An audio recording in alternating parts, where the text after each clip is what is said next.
And in fact, the whole practice of Buddhism is bodhicitta.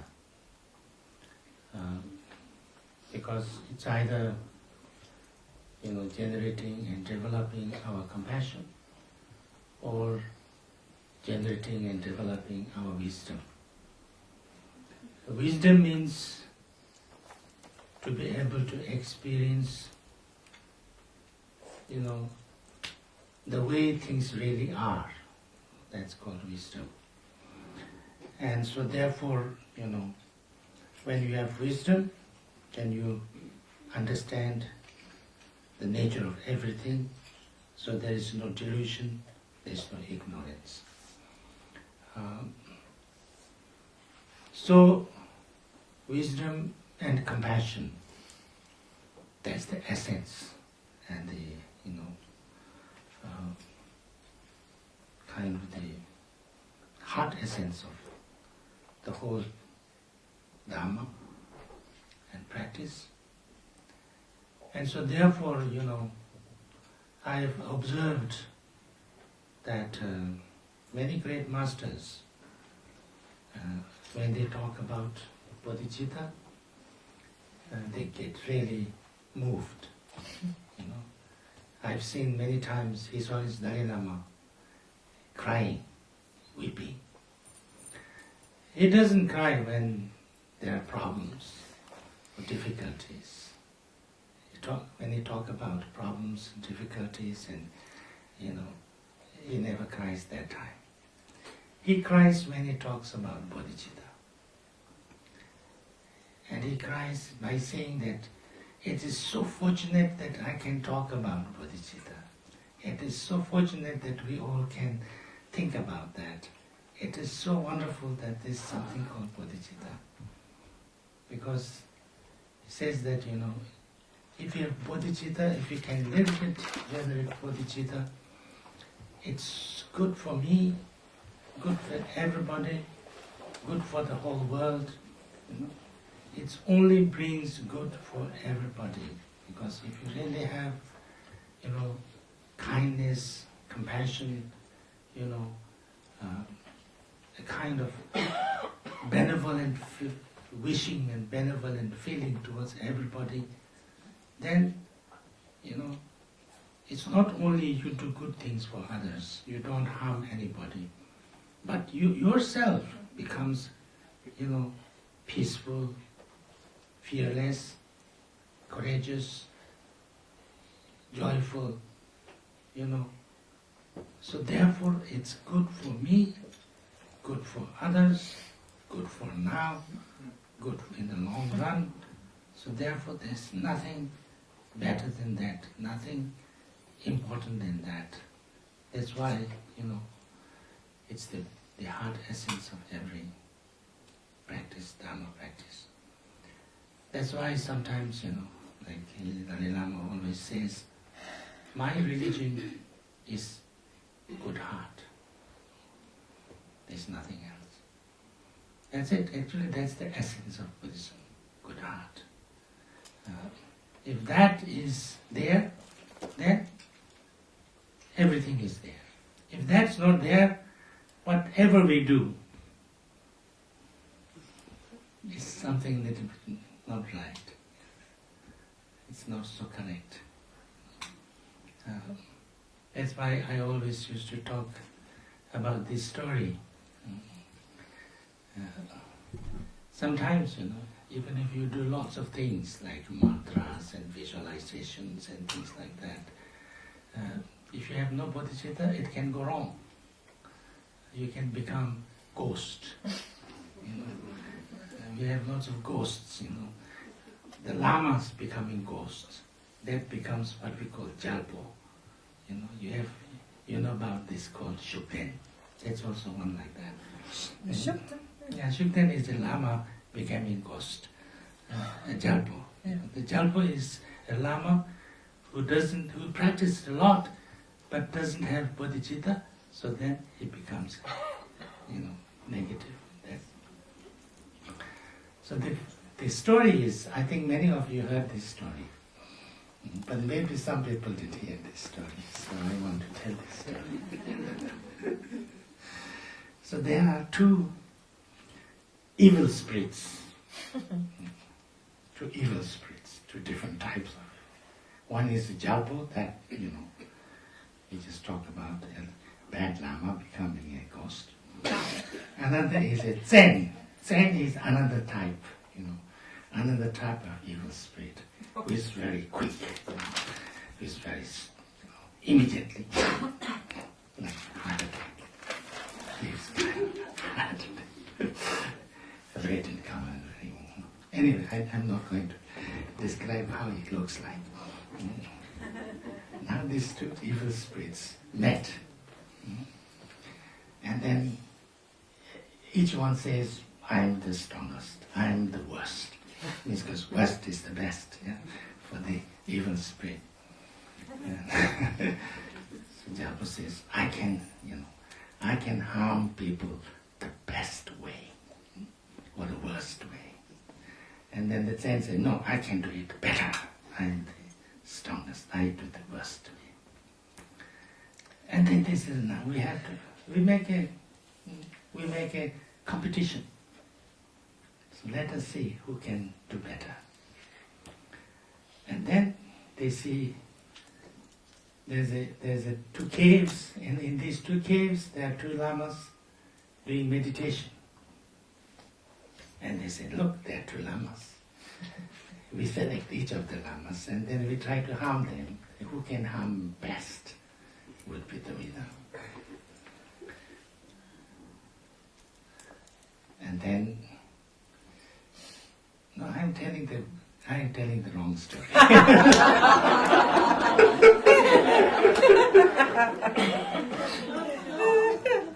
I'm telling the wrong story. But that one is good. Huh? That one is good. I like it. Okay,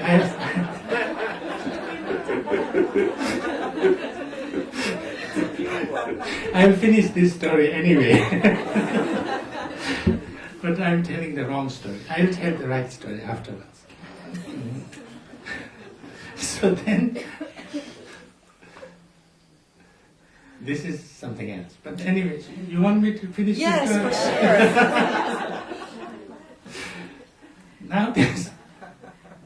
Now there's two lamas in there, and then Zen goes and pushes one of the lamas over the cliff. Just like this. And the lama falls down. Long, very high cliff. He falls down, dead. And he comes back immediately and said, look, I've done it. I've done it. He's dead now, finished. And then this other, Gyalpo says, what did you do? You didn't harm him. Look where he's going. His consciousness going to Devachen, the pure land of Amitabha. He did, but he says, did we help him or harm him?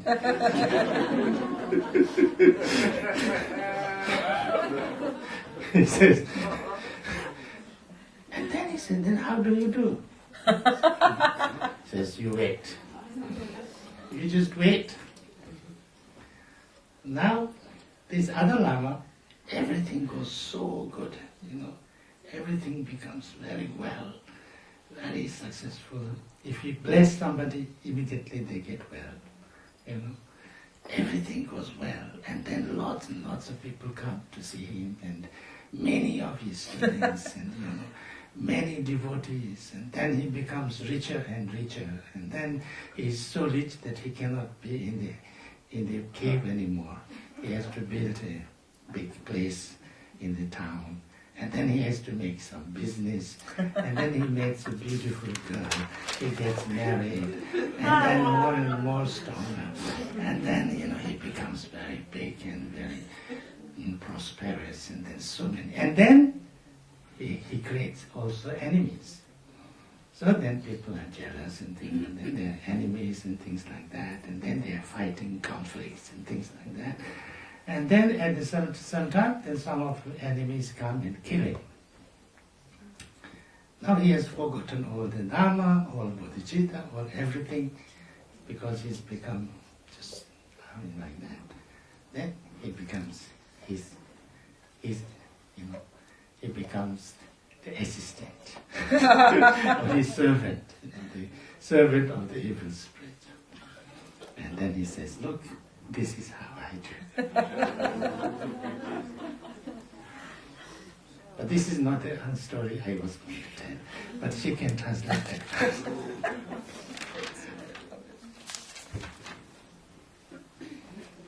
Tatsächlich kann man sagen, dass Bodhichitta die gesamte buddhistische Praxis ausmacht, komplett und vollständig. Das heißt, es geht sowieso nur darum, entweder Mitgefühl zu entwickeln und hervorzubringen oder Weisheit zu entwickeln und hervorzubringen. Und das heißt, wenn Weisheit da ist, das bedeutet, dass man alle Dinge in der Art und Weise erkennt, wie sie tatsächlich existieren und vorhanden sind. Weisheit erkennt die Natur aller Dinge, aller Phänomene. Und das bedeutet, wenn man Weisheit entwickelt hat, dann gibt es keine Täuschung mehr und keine Unwissenheit mehr. Darum kann man wirklich sagen, dass Weisheit und Mitgefühl in ihrer Verbindung die Essenz von jedweder Art von Dharma und Dharma-Praxis sind.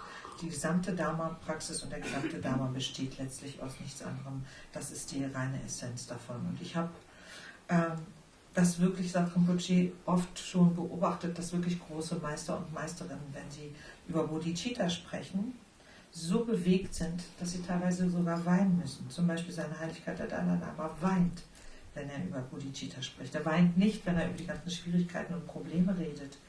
Aber wenn er über Bodhichitta spricht, dann kommen ihm wirklich die Tränen, weil er auch selber sagt, ich habe so ein unfassbares Glück, dass ich darüber sprechen kann, über Bodhichitta. Und wir haben so ein großes Glück, dass wir an Bodhichitta überhaupt denken können, an dieses wunderbare, wundervolle Bodhichitta. Und selbst wenn wir nur ein bisschen Bodhichitta in uns erweckt haben, ist das nicht nur gut für uns selber, sondern für die gesamte Welt. Das heißt, es ist gut für mich selbst und gut für die gesamte Welt, weil wir einfach dazu in der Lage sind, mehr Güte zu entwickeln, mehr Mitgefühl, nützlicher sein zu wollen und anderen Gutes zu wünschen und auch uns anderen gegenüber gut zu fühlen oder Positives zu fühlen für andere. Und zwar nicht nur für andere, sondern für uns selber auch. Das bedeutet, das ist gut für andere wie für uns selbst. Und das führt dazu, dass wir selber viel mehr Frieden erleben, mehr Freude erleben, mutiger sein können, freudvoller sein können, stärker sein können. Das bedeutet, Bodhichitta ist wirklich gut für mich, für andere, jetzt kurzfristig und auf lange Sicht gesehen. Und darum gibt es nichts, was besser wäre als Bodhichitta und auch nichts, was wichtiger wäre als Bodhichitta. Bodhichitta ist die Herzessenz aller Dharma-Praxis. Und deswegen sagt seine Heiligkeit der Dalai Lama auch immer wieder, meine Religion ist ein gutes Herz. Das ist wirklich die Essenz des Buddhismus hier. Die Essenz des Buddhismus ist, ein gutes Herz zu haben. Wenn man ein gutes Herz hat, dann ist alles möglich, alles erreichbar. Wenn man was auch immer tut und macht und das gute Herz dabei fehlt, dann wird nichts wirklich richtig. Dann funktioniert nichts Richtiges oder es wird nicht wirklich korrekt. Es gibt eine Geschichte darüber. Es gibt ja diese Sachen, dass man viel praktiziert, viel Mantras spricht, viel visualisiert, aber wenn das Bodhichitta fehlt, dann kann man sich sozusagen zu einem Geist entwickeln. Der eine oder die andere hat von Shugden gehört. Shugden wird zum Beispiel auch so entsprechend empfunden oder gesehen, dass es die Art von Geist ist, die man Gyalpo nennt. Das ist ein Lama, ein Lehrer, eine Lehrerin, die viel praktiziert haben, aber eben kein Bodhichitta in sich erzeugt haben und deswegen eine ungeheure Negativität erzeugt haben. Es gibt dazu eben eine Geschichte, zwei böse Geister, oder negative Geister treffen aufeinander. Der eine ist ein Gyalpo, so wie eben ein Lama wird, der halt zwar viel praktiziert, aber ohne Bodhichitta ist, und der andere Geist ist ein Zen. Ein Zen ist ein Geist, der besonders augenblicklich und schnell wirken kann. Und die beiden trafen halt aufeinander Und sie wollten eigentlich gerne herausfinden, wer der Beste von ihnen ist und stritten sich. Und der Gyalpo sagte, ich bin überhaupt der Allerböseste von allen und der Allerschlimmste. Und der Zen sagte, nein, ich bin viel besser, ich kann anderen viel besser schaden. Auf jeden Fall haben sie sich darauf geeinigt, einen Wettbewerb anzulegen und sahen dort hinten in 2 Höhlen, 2 Lamas sitzen, die dort meditierten. Und dann machten sie ab, jeder von ihnen wählte einen aus. Und dann würde man ja sehen am Ende, wer wem am besten geschadet hat. Und wer dann den größten Schaden verursacht hat, der wäre der Gewinner in Boshaftigkeit. Und dann sagt Rinpoche, ich erzähle hier die falsche Geschichte. Eigentlich geht es gar nicht darum, es ist eine andere Geschichte, aber ich erzähle diese Geschichte jetzt erstmal zu Ende. Jedenfalls ist der Zen als erster losgezogen und hat gesagt, komm, lass mich das machen, ich zeige dir, wie man das macht. Und ich bin ganz böse und mache was ganz Schlechtes. Der Zen fuhr also auf zu dieser Höhle, wo der eine Lama saß und stürzte ihn über die Klippe. Der fiel tief, tief hinunter und starb sofort. Und dann kehrte er zurück zum Gyalpo und sagte, ha, siehst du, guck, ich habe es geschafft, tot, vorbei, zu Ende. Und der Gyalpo sagt, was hast du denn da gemacht? Bist du sicher, dass du dem jetzt geschadet hast? Guck mal, sein Bewusstsein, das strömt jetzt nach oben zum Devachen in den reinen Daseinsbereich von Amitabha. Hast du dem eigentlich nicht vielleicht mehr geholfen, als dass du ihm geschadet hast? Warte mal hier, ich zeige dir mal, wie man das richtig schlimm macht. Und dann ging er los und kümmerte sich um den anderen Lama. Und dieser Lama, dessen Praxis wurde immer besser und es funktionierte alles besser. Und wenn er anfing, Leute zu segnen, dann ging es den Leuten besser. Und die Leute kamen dann, fingen an, zu ihm zu strömen, ihm zuzuhören. Er bekam immer mehr Schüler, Schülerinnen, die sich um ihn sammelten und die ihm nachfolgten. Und er wurde dadurch auch immer reicher und konnte dann nicht mehr in der Höhle bleiben, musste natürlich ein großes Haus bauen, damit auch Platz ist für alles. Und weil er das halt machen musste, musste er dann auch anfangen, Geschäfte zu machen. Dann traf er so ein Mädchen, heiratete und er wurde immer berühmter und wichtiger und wohlhabender. Und natürlich mit der Zeit hat er dann auch die ein oder anderen Feinde, weil natürlich Leute ihm das auch neideten und es kam zu Streitereien und zu Konflikten und irgendwann wurde er getötet von einem seiner Feinde. Und in dem Moment, wo er getötet worden war, hatte er selber Dharma komplett vergessen, Bodhichitta vollkommen vergessen und wurde dann zum Assistenten, zum Diener von diesem Gyalpo. Und dann kam der Gyalpo zum Zen und sagte, so macht man das. The real story I wanted to tell was also to do with a little bit evil spirit, but there was a lama, and there was a good lama, and he was meditating in a cave. And then there was this evil spirit coming and trying to be kind of scary. And then the Lama thinks, oh, I should say mantras. He says mantras, it doesn't go away. Then he thinks, I should visualize myself as a wrathful deity. He visualizes himself as a wrathful deity. That negative evil spirit becomes even more wrathful spirit. And then he says the highest mantra, strongest kind of deity he visualizes, same. This evil spirit can do the same thing. Then suddenly he realized, this evil spirit was a Lama, did lots of practice. And then suddenly he feels, oh, how sad it is. How sad it is that this Lama must have practiced a lot. Did lots of mantras, lots of visualization, lots of things. How come that he's become an evil spirit? So he feels very compassionate. He feels really, what can you say? Sympathy for the person. And he forgets about visualizing and saying mantra and things like that. And because he's having this really kindness and compassion, and then suddenly the spirit goes smaller, and then disappears.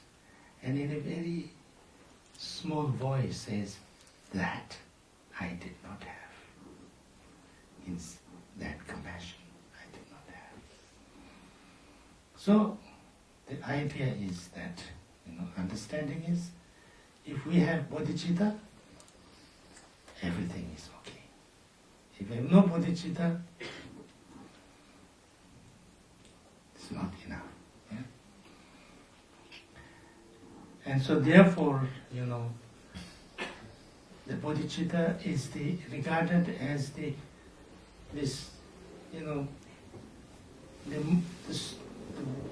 most important practice. It is best for purification, to purify negative karma, to purify negative deeds. Also, the best, the strongest is bodhicitta. To accumulate positive deeds also, bodhicitta is supposed to be the strongest. So therefore, if we have bodhicitta, that's enough. If we don't have bodhicitta, it's not enough. So that's bodhicitta. So therefore, people generate bodhicitta. And when you generate bodhicitta, that's regarded as from Mahayana point of view, that's regarded as the starting your journey towards enlightenment. That's the starting point. So therefore, every bodhisattva generates bodhicitta and makes a bodhisattva's commitments.